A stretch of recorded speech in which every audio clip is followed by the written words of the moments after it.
Mr. Brackett is silent. So yeah, also reporting name is Seth, works for Arena Football Talk. I know Seth. Hey, Sean. What's up, big dog? How are you doing? I'm doing well. How about yourself? I'm doing well. So, how's things right now? How are things going?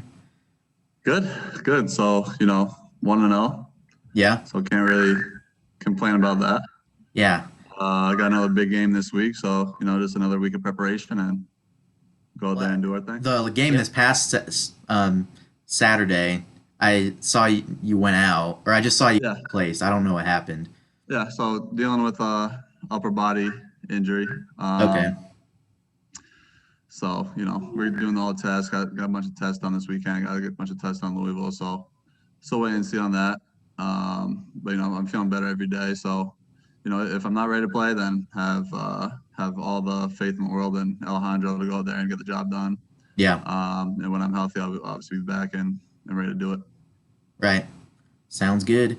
What's it been like adjusting to IFL rules, like having two men in motion? It's been fun. It's been fun. It's just another different challenge. With a two men in motion, different set of rules, stuff like that. So, we've all been kind of just attacking it day by day, just working together really as a team, as an offensive unit, as receivers and quarterbacks and running backs all working together. Coach Thompson's done a great job of working with us, trying to get us all on the same page. But it's it's definitely a challenge going from the arena rules to the IFL rules. But I think it's a faster game. I think it's it's a little bit different, but I'm getting used to it very quickly. I think our guys are getting used to it very quickly. I think it's easier for our guys coming from outdoor to adjust to it rather than coming back and dealing with the arena rules. So it's pretty much just like outdoor football, just with a motion man. So it's fun. It's fun. So it's a challenge, and we're attacking it every day, and we're gonna get better every single day. I think we were a little bit sloppy on Saturday just with timing and stuff like that, but that's kind of expected with only a few weeks in camp and first game and all that type of stuff. So we're gonna continue to work on it, and we're just gonna get better and better as the year goes on. Awesome. Sounds good. What are your goals for this year, other than of course winning a championship? I think I've had to have big goals in the past. MVP, Player of the Year, stuff like that. Mm-hmm. And as I've gotten older, become more of a vet. It's just I just want to go out and play my best football personally every single week, and for us to get better every single week. Mm-hmm. Because you want to be playing your best football at the end of the year. So years past, we've had great teams and we've had great seasons, but we haven't got the job done.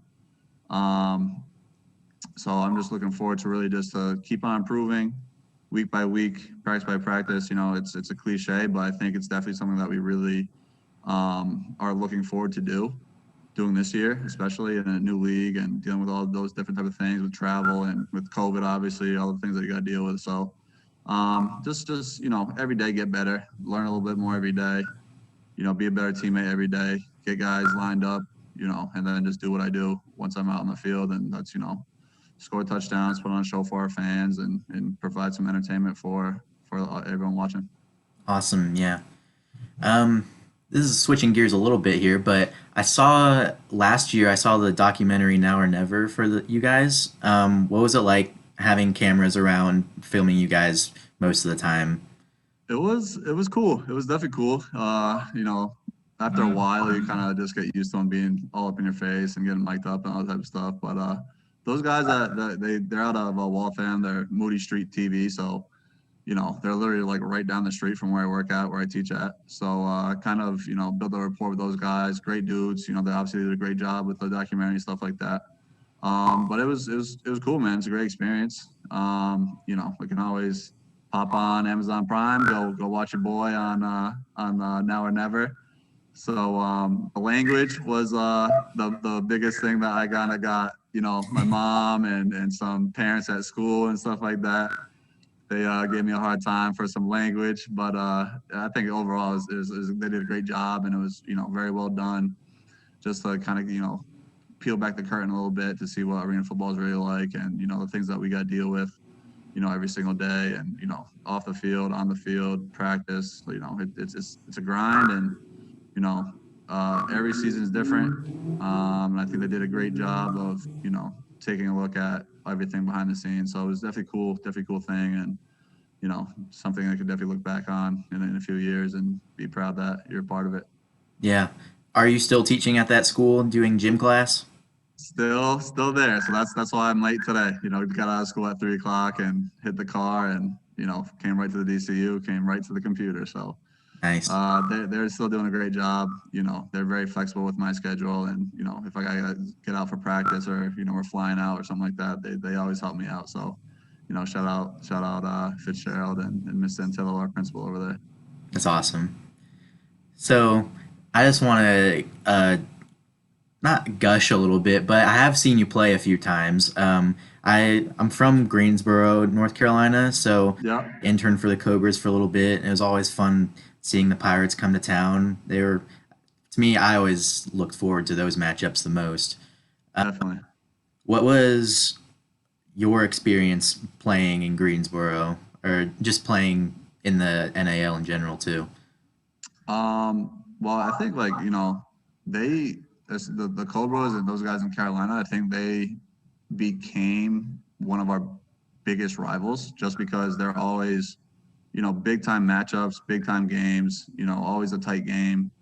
Obviously down there in the playoffs, we're always fighting for the 1 seed together, and anytime it's two, of the better teams in the league, there's always a little something extra towards it. And then obviously with the history we have with the playoffs and all those other things that happen as well. I love playing down there. I love the snake pit. Those you guys had, I don't know what you called them, but you had a bunch of those college kids in the stands, and they Hmm. have all the posters, and they have all their talking junk and stuff like that. So it was always a great experience. That's what you love about arena football. Is just those fan to fan interactions, either home or away. So we always had a great time going down to Carolina, and competing with those guys. And Awesome. in the NAL in general, I think it's a great league. Like I said, competitive teams, Jacksonville, Columbus, Carolina, those are the teams that you always remember just because those upper echelon of teams, always competitive games. And those are just great places to play. Obviously I love playing at home, playing at DCU in front of our fans, but go down to the snake pit, going down to the shark tank, going down into, the jungle. Those are all great places to play, and had a great experiences there. But thankful that we're in the IFL now. I think it's a great move for myself personally. I think it's a great move for the team and the Pirates in general and our organization. And I think they're doing a great job as a league. I think they're doing it the right way. They're building it up, and hopefully this is going to be a prime time national league in a few years. Yeah, awesome. Um, so what do you have any predictions for how it's going to go against Green Bay this upcoming Sunday? Man, you're not gonna trick me into any bulletin board material, but I think that we're gonna come out. We're gonna be confident. We're gonna play well. And like I said, we just want to get better week by week, and it doesn't matter who we play really. I think we're just we want to compete against ourselves, and as long as we get better every week, we're gonna be in good shape, and we're gonna be able to compete for wins and down the line compete for championships and stuff like that. So just more of the same. We're going to be, fast, physical, tough on defense. We're going to have put the ball in our playmakers' hands on offense, so those guys do our things, and we're going to put up points, and hopefully we come out on top on Sunday. Awesome. How's the team gelling this year, especially compared to like previous 2 years of Pirates existence? Yeah, I think we're coming along well. I think we're definitely coming along well. I think we're pretty much a tight knit team. Everyone does, for the most part, does things the right way. They're all in meetings, always at practice. Hanging out with each other. That's the biggest thing. You got guys from all over the country. Different ages, different things that they come from. So just being able to just build those relationships. I mean, we're around each other all the time, whether it's practice, meetings, just kicking in the office, whatever it is. So I think like that part, we're definitely ahead of schedule. I think guys generally, like being around each other. And I think that's a major part of good teams, becoming great teams and vice versa. Like you can't be a great team without having that camaraderie. So that's something that we've definitely been working on.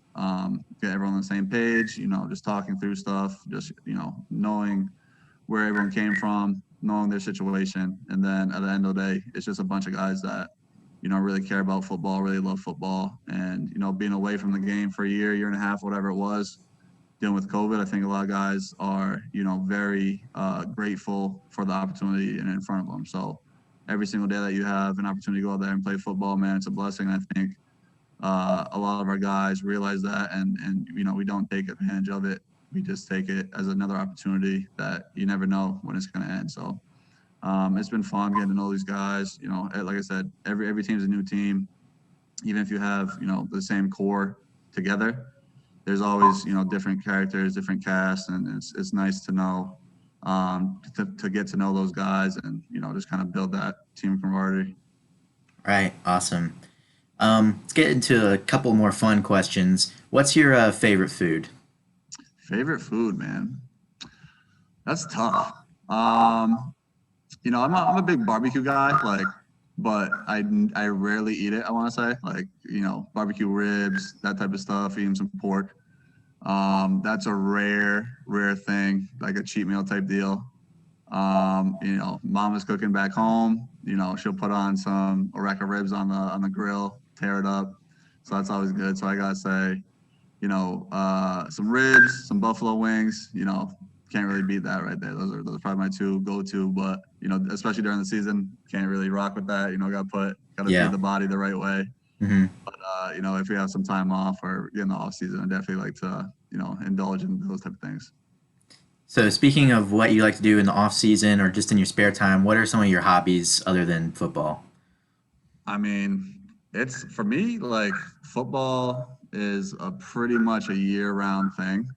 So, if I'm not playing, I'm coaching. If I'm not coaching, I'm doing, private sessions, private lessons. I have my own football training company now, Breezy QBs. That's been pretty successful, especially popping off this last off season. So, I'm really, pretty much football 24/7, 365. And other than that, just hanging out with my fiance, we go out to restaurants, go out to Boston, go do different things in the city, stuff like that. Love to travel. Been to, went to Europe and all over the country. Obviously went to China a few years ago. So, just traveling, just chilling. Like I tell my girl, like my fiance, like my favorite thing to do if I have some remote, like some couple hours off, just relax, watch a movie, just hang out at home because I feel like I'm always going 24/7, just back to back to back, always doing something. So when I have some time for myself, it's nice to just kind of relax, take a breather, and chill out at home. Nice. Well, congratulations on getting engaged. Appreciate you, man. Appreciate you. And final question. So, if you were running the NFL draft, which is coming up on Thursday, who would, where do you, what do you think the three top picks are going to be in order? I think they're gonna be QBs. I think it's gonna be T. Law at one. Everyone's pointing to Zach Wilson at number two.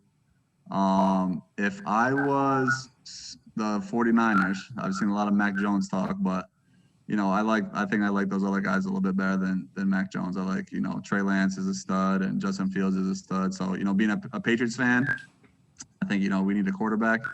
I'm hoping they do draft Mac Jones. So then one of those other guys can, slip down the draft board. Maybe we can figure it out that way. Hmm. But I think it's definitely going to be 1, 2, 3 quarterback, whether it's going to be Mac Jones or Justin Fields at number 3. We'll see. But I think it's definitely going to be 3 quarterbacks in a row. Awesome. Well, thank you for taking time out of your schedule to do this interview. I really appreciate it. Appreciate you, Seth, man. Well, we'll catch you around. Good luck on Sunday. Appreciate it. We'll talk to you guys soon. All right. Yep. Bye. Later.